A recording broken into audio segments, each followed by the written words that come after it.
Good Morning Business, le grand entretien.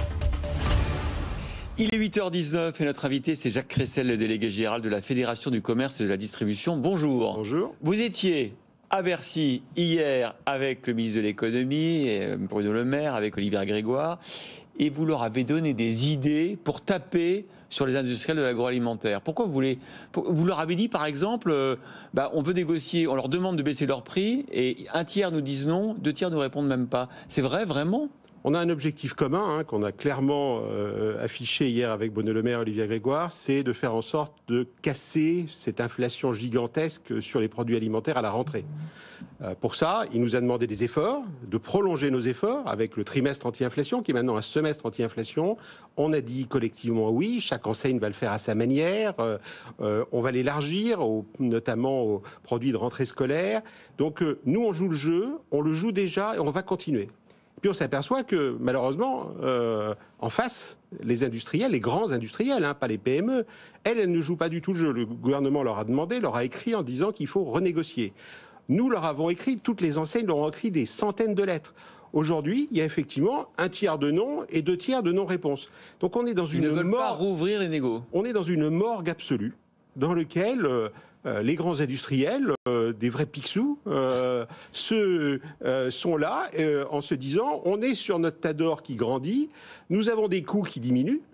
Ça, c'est vrai. On voit bien. Il y a beaucoup de produits, les matières premières, les céréales baissent, le coût du transport baisse, toute une série de coûts de matières premières. Mais il n'est pas question de revenir sur nos prix. En gros, ils cherchent à gagner du temps.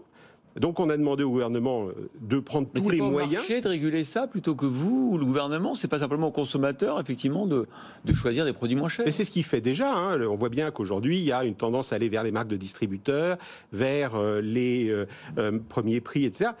Mais ça suffit pas pour casser l'inflation. Si on veut que l'inflation à la rentrée soit nettement en dessous des 15-17% qu'on a aujourd'hui et que on revienne à des niveaux acceptables pour les Français, c'est pas compliqué. Il faut qu'un certain nombre de prix baissent.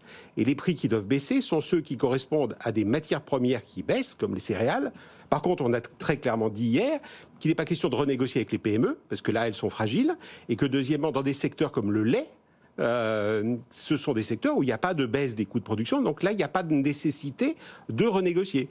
Donc soyons logiques, là on est vraiment face à quasiment un cartel des noms, un cartel des profiteurs qui sont là en disant pas question, qui font des choses incroyables d'ailleurs. Mais Jacques Cressel, du coup, est-ce qu'il n'y a pas un moment aussi où ces industriels, ils ont tellement pris sur leur marge pendant longtemps que là, ils essaient de les reconstituer, ils en profitent pour les reconstituer et finalement on ne peut pas leur en vouloir puisque pendant longtemps ils ont fait des prix bas pour les consommateurs. Non, la réalité c'est que ces grands industriels dont on parle ont des marges aujourd'hui absolument gigantesques qui vont de 10 à 25% de marge nette après impôt.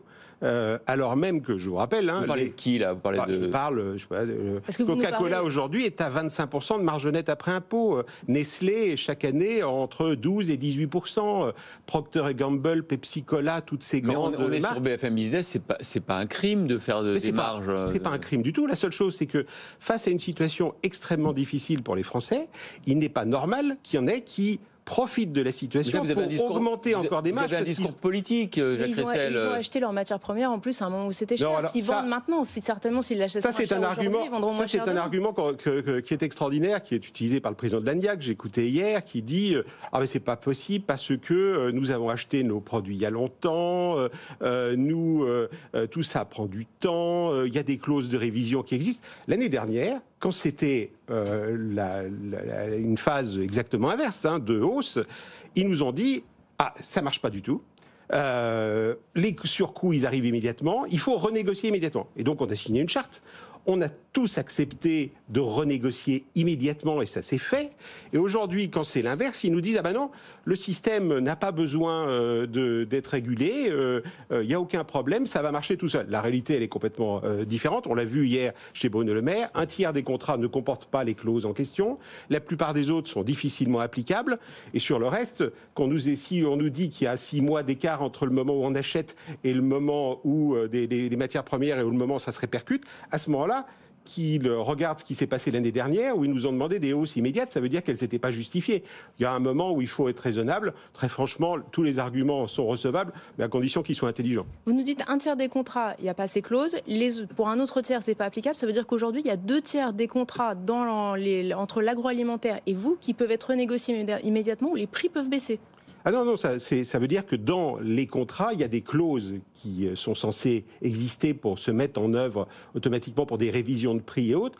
La seule chose, c'est que dans un tiers des contrats, ces clauses n'existent pas parce qu'elles n'ont pas pu tout de suite. être négociées. Ça veut dire que sur tout ça, nous demandons la renégociation immédiate. Mais on demande la renégociation sur tous les contrats pour lesquels les matières premières baissent. Est-ce que vous ne vous donnez pas un peu le beau rôle? Parce que vous parlez des marges des industriels. Quand on regarde les résultats de la grande distribution, Carrefour, Leclerc, c'est plutôt bon aussi. C'est-à-dire qu'on a l'impression que tout le monde s'est refait une santé. Non, les résultats globaux de la grande distribution sont des résultats qui ne bougent pas ou qui sont en légère décroissance globale. Carrefour, c'est pas mal. En moyenne, les résultats de la grande distribution, c'est entre 0 et 2% de marge nette. Là, nous parlons d'industriels qui font des résultats entre 10 et 25%. Nous demandons une chose très simple, c'est que tout le monde fasse des efforts, nous on en fait, c'est le trimestre anti-inflation, maintenant le semestre anti-inflation, et que chacun le fasse de manière proportionnelle à ses marges. Donc il n'y a rien d'extraordinaire à ça. Ce qui est totalement anormal, c'est que certains profitent de cette situation pour augmenter leurs marges. Ils ont fait ils ont pris des engagements vis-à-vis de leurs actionnaires, vis-à-vis des marchés. Très bien, mais il n'y a aucune raison que ça soit le consommateur qui paye pour une augmentation des marges à un moment de crise du pouvoir d'achat comme on n'en a jamais connu depuis 40 ans. Vous avez eu des mots très forts tout à l'heure, vous avez parlé de cartel en parlant d'industriels, c'est quand même une accusation forte et grave. On peut continuer à travailler ensemble entre clients et fournisseurs quand on s'accuse d'être un cartel par exemple? Je dis cartel tout simplement parce que je suis frappé de voir qu'ils prennent tous la même position. Donc ça veut dire qu'ils en parlent ensemble. Et donc ça c'est quand même sanctionné par l'autorité de la concurrence, ça, de parler ensemble. C'est sanctionné lorsque ça a un impact direct sur les prix, etc. Là c'est un cartel des noms. Au sens politique du terme.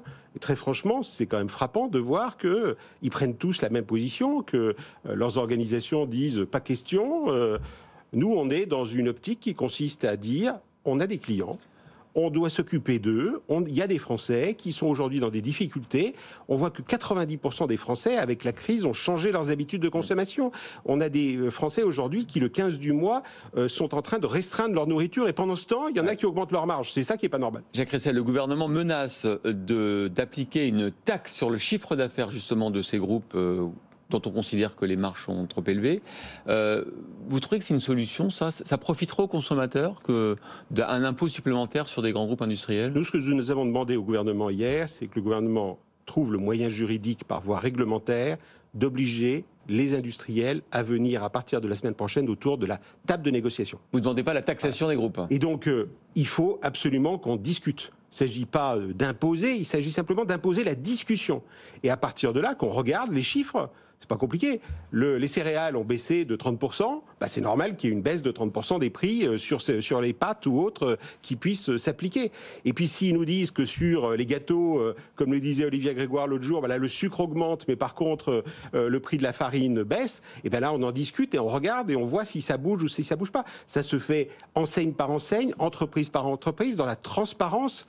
Ce qui est anormal et ce que nous critiquons aujourd'hui, c'est l'absence totale de volonté de discuter. Ça veut dire, non mais c'est intéressant parce qu'on a l'impression qu'on voulait une économie régulée et que finalement le marché ne fonctionne pas, que la concurrence entre les groupes, entre les marques distributeurs et les grandes marques des industriels, ça ne suffit pas à obtenir le juste prix. Il se trouve qu'historiquement, quand on regarde l'histoire de nos lois sur les relations commerciales, on en fait une à peu près par an, les industriels ont demandé il y a longtemps qu'il y ait une seule négociation par an avec une date fixe. Ouais. Le seul pays au monde où ça existe, vous savez que Dominique Schelcher, le critique, a d'ailleurs de manière tout à fait justifiée, et c'est vraiment un système complètement absurde.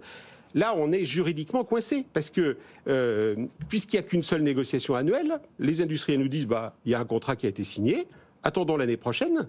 Et donc, ce que nous demandons simplement, c'est qu'on dérégule le système actuel, qui est un système qui nous empêche de renégocier. Donc on est toujours des libéraux, toujours favorables à la régulation quand elle est intelligente, mais pas de manière excessive. Bon, écoutez... Oui, merci beaucoup Jacques Cressel en tout cas d'avoir été avec nous. On suivra du coup la réunion la semaine prochaine à Bercy avec les industriels de l'agroalimentaire mercredi pour voir ce qu'il en ressort.